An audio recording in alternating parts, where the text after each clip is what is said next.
Si tu refresh tes statistiques sur ton téléphone après avoir publié, sache que tu es en train de détruire ta motivation et peut-être d'auto-saboter ton business, ton projet sur le long terme. Salut à tous et bienvenue sur la chaîne de l'Ermite du Net. On est déjà à l'épisode 8 de comment devenir un créateur de contenu. Ok, moi personnellement je suis dans le gaming, mais je suis pas contre ouvrir la porte aux autres niches. Surtout que la problématique dont on va parler aujourd'hui, elle peut toucher n'importe quel créateur, qu'il soit gros ou petit. Mais c'est vrai qu'en général, les petits créateurs vont s'orienter sur les conseils des gros créateurs et on va voir pourquoi leur avis, selon moi, il est biaisé. Tout simplement parce que nous, les petits créateurs, je pense qu'on a plus de recul sur la situation et sur ce que ça fait de ne pas faire de vues. J'en suis l'exemple concret cette semaine.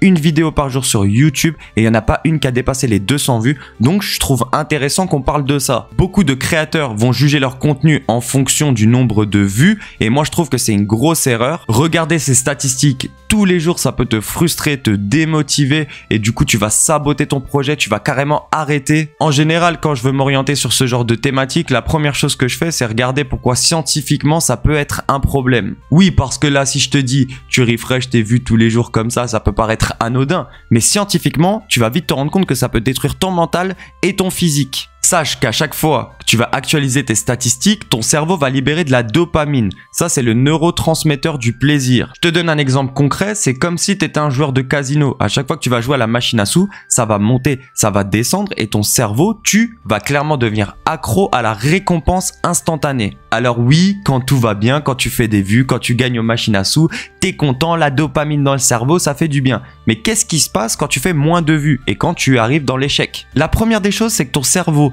va prendre l'échec comme un échec personnel. Et du coup, c'est ça qui est dangereux parce que il va libérer de la cortisol qui est l'hormone du stress. Trop de cortisol dans le corps, ça crée l'anxiété, parfois même la dépression chez certaines personnes. Si t'en es là, je te conseille clairement d'aller voir un spécialiste. C'est très important. Ce sont des sujets sensibles, que ce soit médecine traditionnelle ou non, hein. Tu vas voir n'importe lequel spécialiste, c'est très important la santé. Moins tu as de vues, plus tu es frustré. Plus tu es frustré, plus tu es anxieux. Et du coup, tu vas créer les choses avec moins de plaisir et ça va se ressentir dans tes créations. Ça se trouve, t'es clairement en train de t'auto-saboter sans même t'en rendre compte. Et ça arrive très souvent. C'est en général pour ça qu'on va dire aux gens que c'est très important d'être entouré dans leur projet pour avoir un regard extérieur aux choses, pour nous dire quand ça va, mais aussi nous dire quand ça va pas. Je vais te diagnostiquer en te posant une seule question. À quelle fréquence, après avoir publié une vidéo, tu vas refresh pour regarder les statistiques? En général, c'est un très bon indicateur. Si tu le fais toutes les 5 minutes, je te le dis, c'est assez grave. Si tu le fais une fois toutes les 2 heures, bien sûr que non, c'est pas très grave. Je pourrais prendre très clairement mon cas en ce moment, comme je le disais, une vidéo par jour entre les montages, les miniatures, le travail que ça me prend. Ma meilleure vidéo YouTube n'a pas dépassé les 200 vues. Si je regardais les statistiques, j'aurais pu déjà arrêter depuis 2-3 jours. Déjà parce que les vues, c'est pas la seule statistique. On a le watch time, le taux de clic. Il y a beaucoup de statistiques sur n'importe quel réseau social. Et ce qui va être important pour toi, c'est de prendre soit en compte toutes les statistiques, soit aucune. Certaines vidéos ont du bon watch time avec du contenu engagé, tandis que d'autres vont exploser seulement en termes de vues. J'ai un cas concret. Hier, je fais une vidéo sur TikTok. Je la balance et c'était une vidéo React. Donc ça sortait du format où je faisais beaucoup des classes avec des vidéos montées. Cette fois, je me dis, je vais juste faire une React sur le fait que les armes sont plus fortes sans les viseurs. Au bout de quoi? Une demi-heure? Ma vidéo, elle était déjà à 1000, 2000. Là, je crois qu'elle est à plus de 10 000 vues. Par contre, elle a à peine dépassé les 100 likes. J'ai certaines vidéos sur mon compte qui, elles, ont 5000 vues, mais ont plus de 400 likes. Là, clairement, moi, ça veut tout dire pour moi. C'est très important de savoir que le nombre de vues est un mensonge sur Internet. On croit beaucoup que les créateurs de contenu qui explosent sur les réseaux sociaux ont fait une très bonne vidéo. Mais c'est pas vrai. On oublie la place de la publicité sur Internet. Beaucoup vont utiliser la publicité pour booster leurs vues afin de fidéliser de la clientèle. Pourquoi? Parce que tout simplement, derrière, ils vont te proposer soit de la vente de produits, soit de l'affiliation. Bref, en gros, ils ont tout un business pour gagner de l'argent. C'est honorable à eux. Mais du coup, en tant que créateur de contenu, pour moi, quand j'essaie d'analyser du contenu sur YouTube, sur TikTok, ça va fausser ma vision des choses. Certains créateurs de contenu payent pour atteindre par exemple 50 000 vues et quand tu vas dans les commentaires, tu regardes le nombre de likes, tu te rends compte du peu d'engagement qu'il va y avoir. Mais ça ne veut pas forcément dire qu'il ne fait pas d'argent ou qu'il en fait. Parce que derrière, après, il faudra avoir les statistiques du nombre de clics sur ces liens d'affiliation ou vente de produits. C'est pour ça que je vous dis que tout ça c'est un mensonge parce que chaque cas est personnel. On peut pas prendre un cas pour une généralité dans cette situation. L'indicateur souvent c'est le nombre de likes et commentaires aux vidéos, ça va te donner une idée sur l'authenticité. Les pubs sont des mensonges et l'algorithme des réseaux sociaux est imprévisible. Je suis sûr que tu as déjà vu les vidéos, l'algorithme a changé, maintenant il faut mettre les vidéos à telle heure, des vidéos de plus de temps, etc. etc.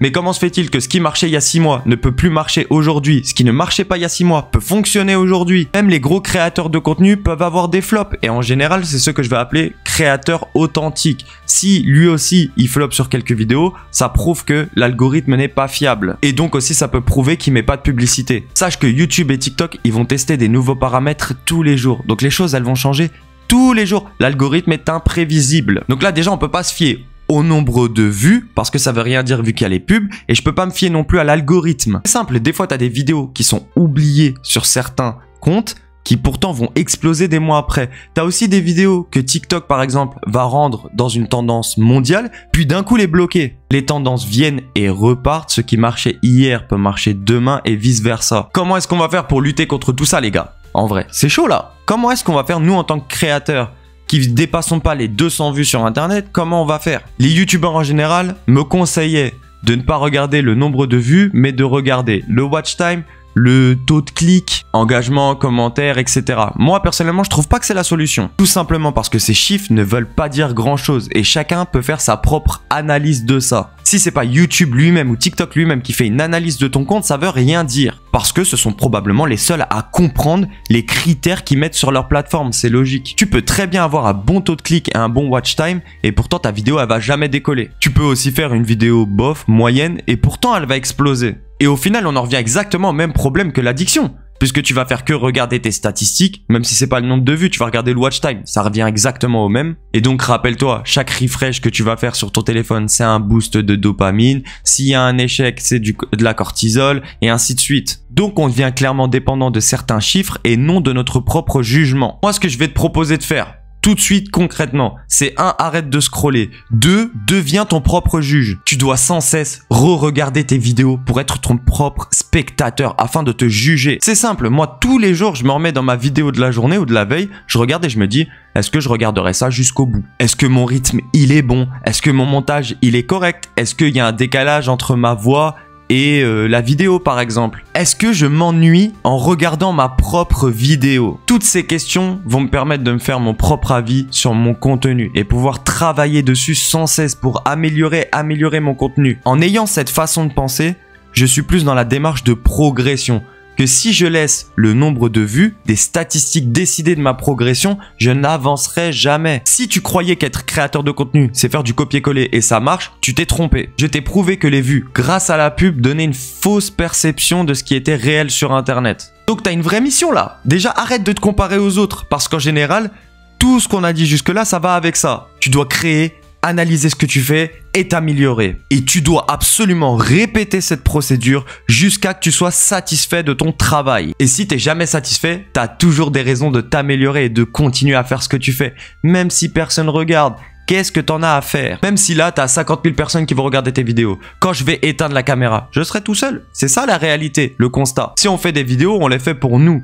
Moi, je fais des vidéos que je peux consommer. Ça fait des années que j'avais très envie de parler comme ça à la caméra et de me dire que ce format qu'on avait il y a des années sur YouTube avait disparu. Et aussi parce que je trouve qu'Internet manque de transparence. C'est pour ça que je me tiens à être transparent avec vous. Qu'on soit à 50 000, 200 vues, dans tous les cas, notre démarche elle doit rester la même du début à la fin. Être transparent dans ce qu'on fait parce que c'est très important. Retranscrire la réalité des choses et pas des mensonges. Si tu es d'accord avec tout ce que j'ai dit là, n'hésite pas à me dire en commentaire ce que toi tu penses de tout ça. C'est un sujet très difficile en vrai, hein. On va pas se mentir pour n'importe qui. Et je vous remercie beaucoup de m'avoir écouté. Encore une fois pour cet épisode 8, c'était incroyable. Je prends tellement de plaisir à parler avec vous et je vous jure que cette problématique sur les vues, il faut laisser ça derrière vous si vous voulez avancer. Je ne regarde pas le nombre de vues que je fais. Je m'en fous complètement. Je préfère re-regarder ma vidéo et me dire, oh là, est-ce que ça, dans 5-10 ans, je pourrais l'écouter? Est-ce que je pourrais revenir en arrière, me dire, putain, c'est vrai que j'allais dans la bonne direction, qui se repose sur des principes simples, l'honnêteté,